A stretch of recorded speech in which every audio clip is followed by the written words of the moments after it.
Here is a Zenith 19-inch color TV, manufactured June 1988. This is really not my era of TV collecting, but this was in with a bunch of stuff I obtained. Well, at least it does have a wood grain plastic case. It has that going for it. And besides being dirty, it's in fairly decent cosmetic shape, except for all this mess on top where it looks like somebody had their name or something engraved in it and tried to scratch it out. I don't know what that's all about, but anyway, probably won't be keeping this set. I'll fix it up and let my friend who sells stuff see if he can get a few dollars out of it. Now we'll turn it on and I'll demonstrate the problem that it has. You see, this still has the green LED readout. As you can see, it has a decent color picture, but the picture is stretched out. Ultralight to serious complications and injuries. You may be entitled to some... What happened? Oh, I'm not letting you off the hook. What? No, I meant... And since the tube appears to be in decent shape, we'll give this a shot. So let's open it up and see what we've got on the inside. Oh no. What are you going to do? And here's the back of the TV, nothing fancy, just an RF coax input. And there's the model tag, manufactured June 1988. Now let's get the back off. Okay, here's the inside of the set. Fairly clean inside. We have the main circuit board plus the CRT driver board that's actually part of the main circuit board, which brings up an interesting point.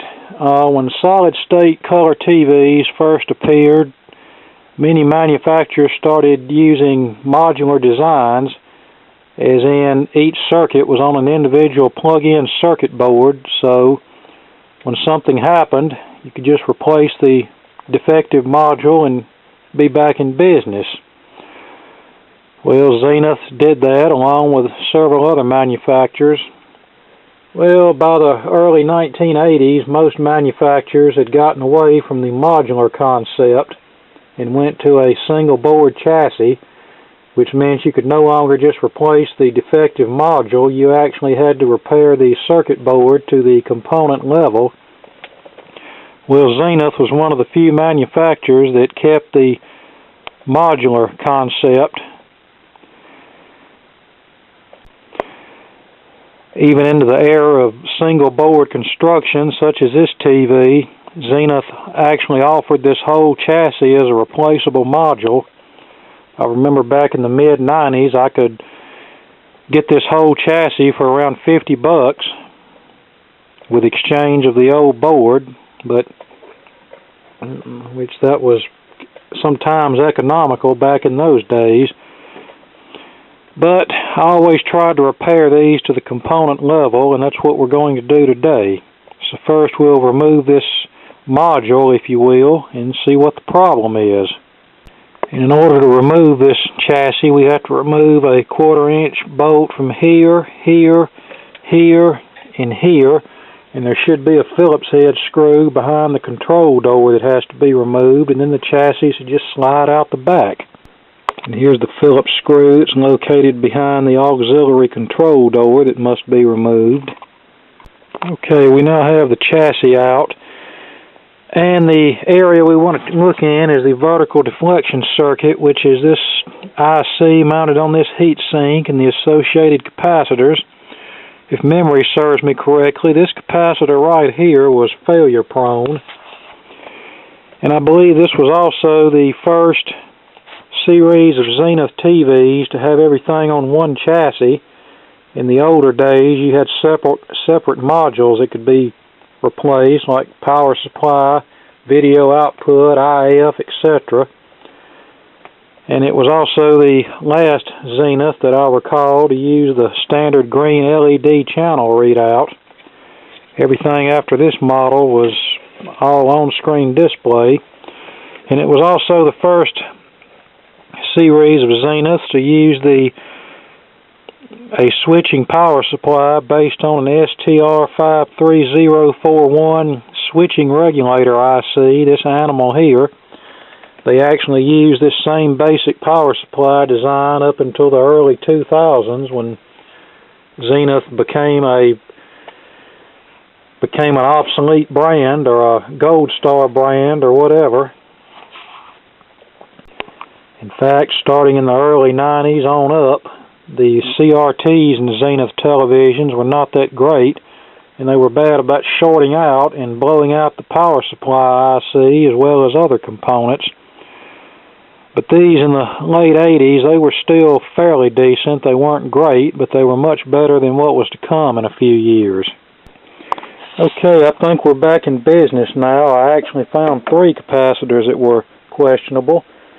One was a 100 microfarad cap that still checked okay, but it's the one that has a high failure rate, and it looked like it was trying to blow a little bit, so I went ahead and replaced it.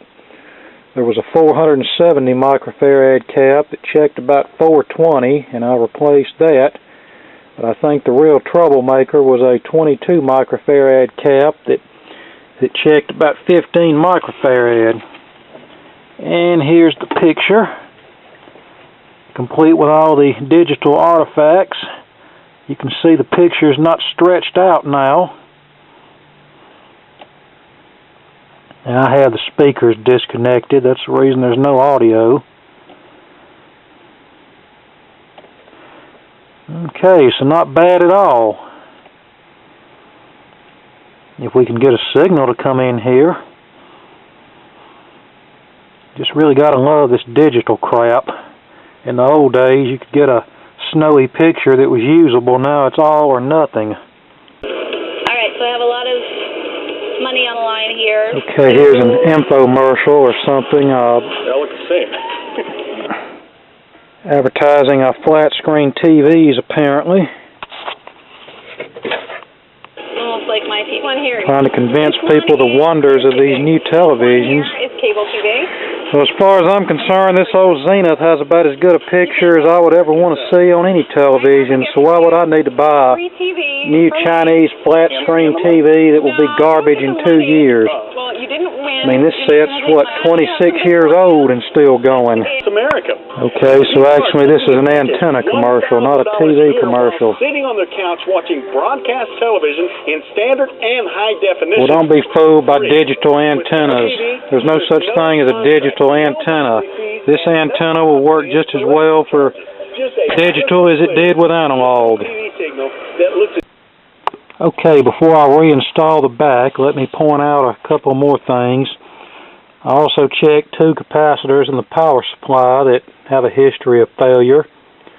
The symptoms are either a dead or intermittent power supply, or one in which the regulator IC self-destructs. This 22 microfarad cap was still okay, so I left it alone. But this 100 microfarad cap here was weak. It was down to about 80 microfarads, so I decided to go ahead and replace it. And you might ask, why am I going to all this trouble to do preventative maintenance on an 80s TV that I'll be lucky to get $20 out of at the flea market? Well, I'll tell you why.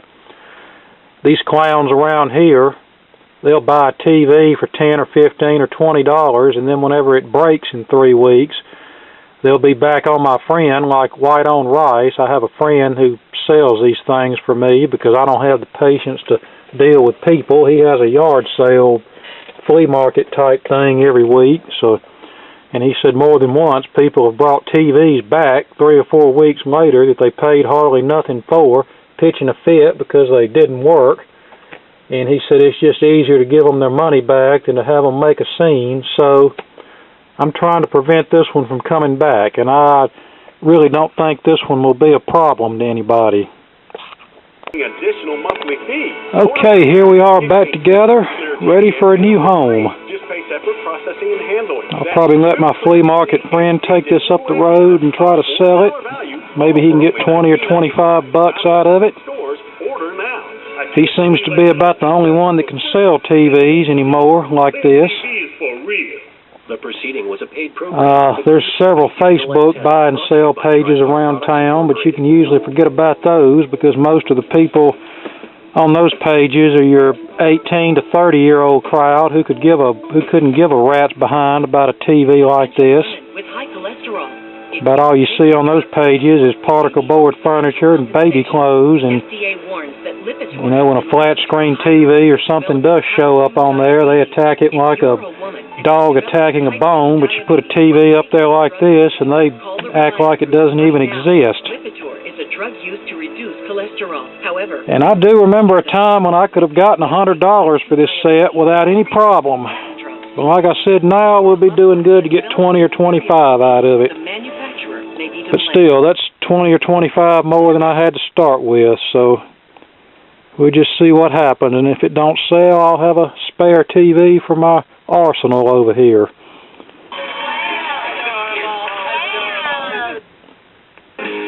Okay, there you go. Thanks for watching.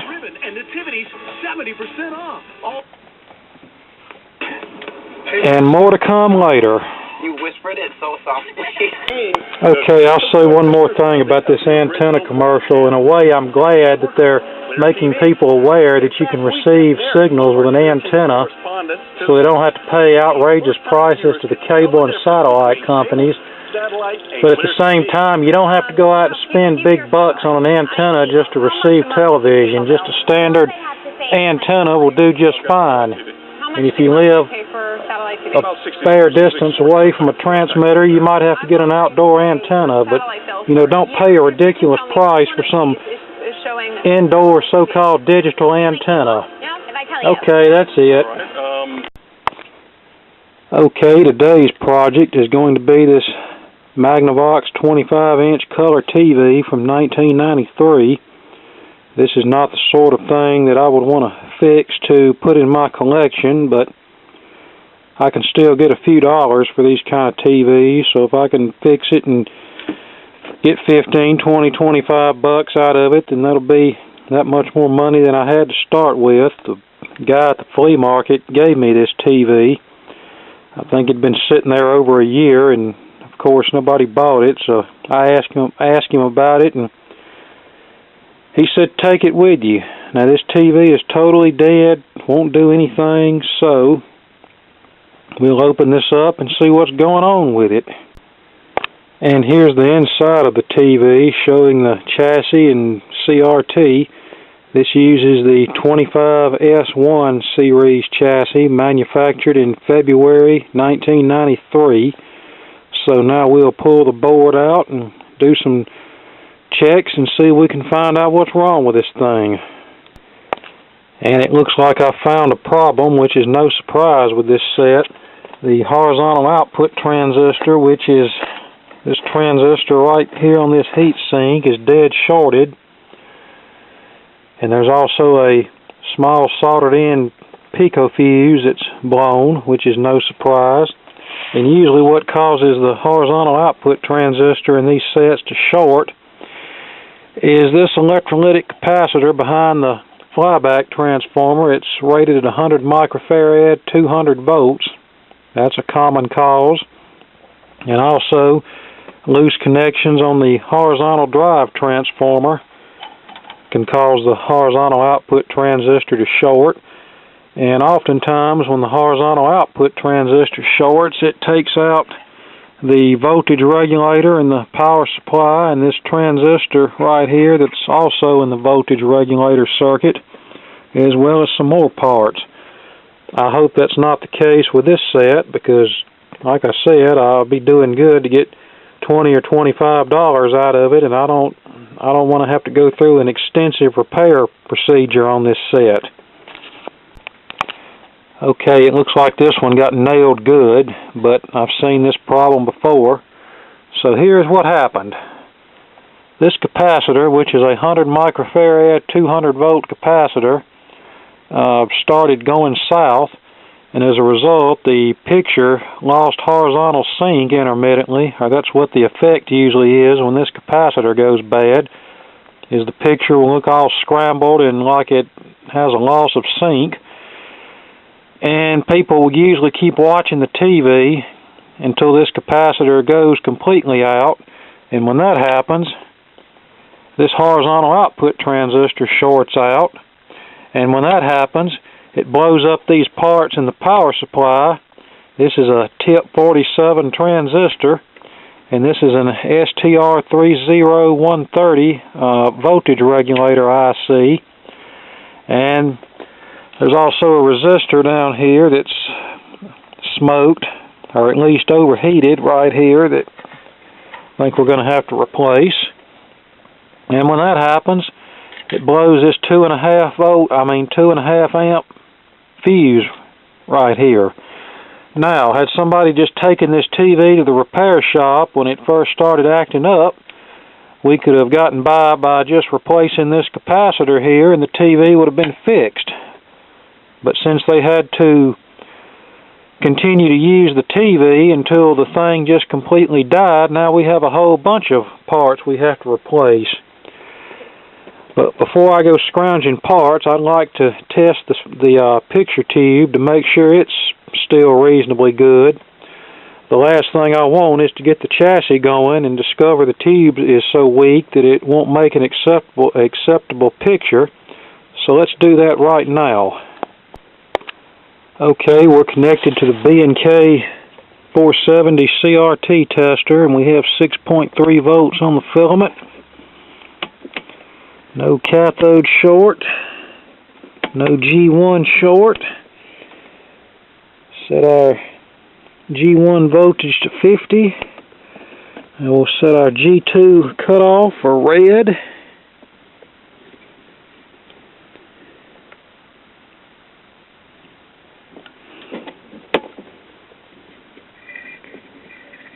Green.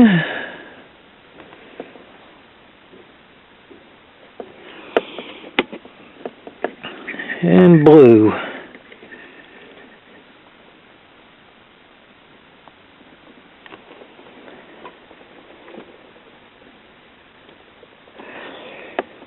Okay. There's the blue, very good. Green and red. So yeah, this tube is 20 years old and this TV has a fair amount of hours on it, but this CRT is in still very good shape.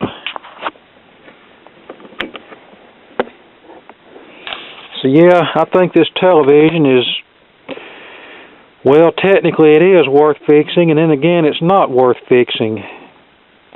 This would make somebody a nice, everyday, reliable TV, but on the other hand, most of the general public has gotten so snobby that they wouldn't be caught dead with a TV like this in their house. They'd rather have a more modern Chinese flat screen that will die in 2 or 3 years, and there won't be any hope of getting it repaired. But anyway, I'm going to try to scrounge some parts for this thing and see if we can get it going again.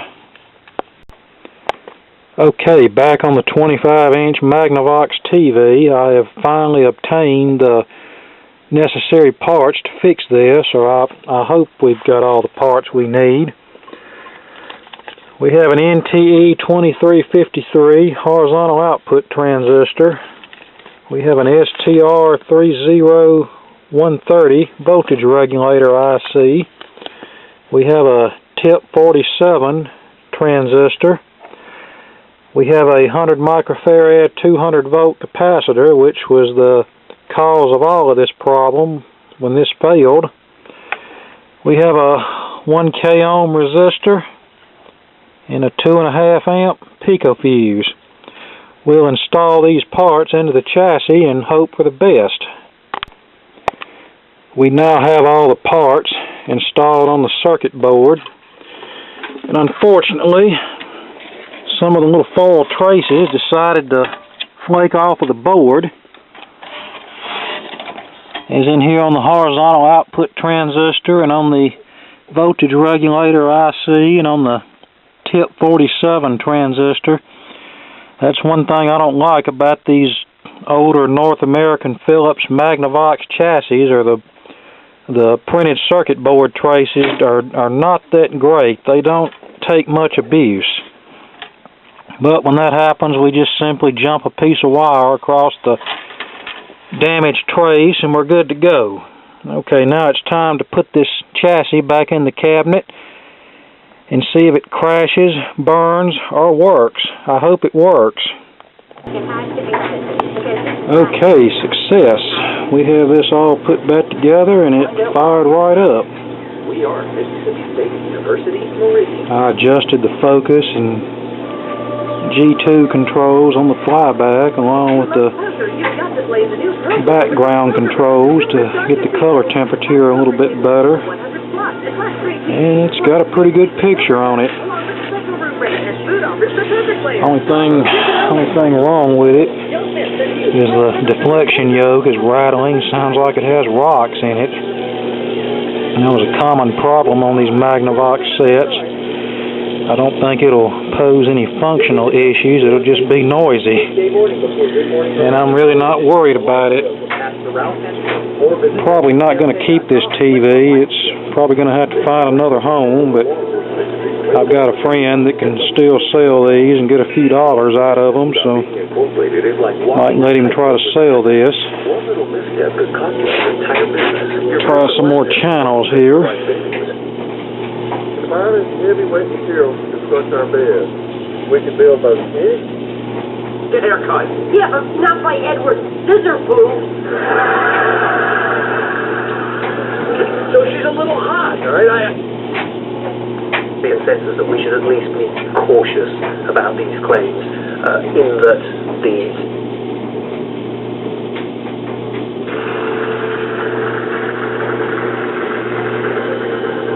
Is a very good person. With some rain, soaking rain. Not a bad picture for a 20-year-old set. It was our first sex scene, which was terrifying, but it's super easy for us to differentiate. Okay, there you go. The repair of the 1993 Magnavox. Thanks for watching, and more to come later.